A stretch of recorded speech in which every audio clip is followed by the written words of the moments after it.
तो गाइस ଏବେ ଦେଇଛି ଆମର ଅଣ୍ଡା ଭୁର୍ଜି ତ ଅଣ୍ଡା ଭୁର୍ଜି ରେସିପି ମାରିବା ପାଇଁ ଆମ ଉସ୍ତାଦ ରେଡ୍ଡି ତ ଦେଖି ପାରୁଥିବେ तो चलନ୍ତୁ अंडा भुर्जी केमी रेडी हो जाए आपण मन देखे दूँ अभी देखो अंडा भुर्जी मारने के लिए हमारा उस्ताद रेडी हो गया अंडा भुर्जी मारने के लिए अभी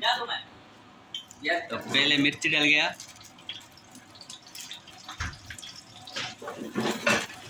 रेडी पूरा हो गया अभी रेडी हो गया पहले मिर्ची और काना डल गया अब अंडा भी मेरे को ही देना पड़ेगा अभी इधर एक बिहार का लंडा बहुत डिस्टर्ब कर रहा है यार तो भगा इधर से प्लेट भी मेरे को ही देना पड़ेगा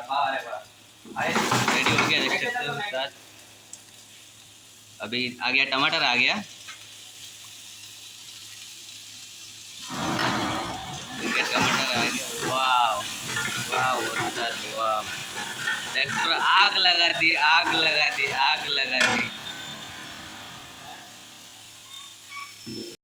तो देखिए टेस्ट कर रहा है तो हमारे राज पैलेस का भुर्जी आपको कैसा लगा तो एक नंबर टेस्ट बनाया उस्ताद के लिए एक लाइक और शेयर बनना चाहिए तो अगर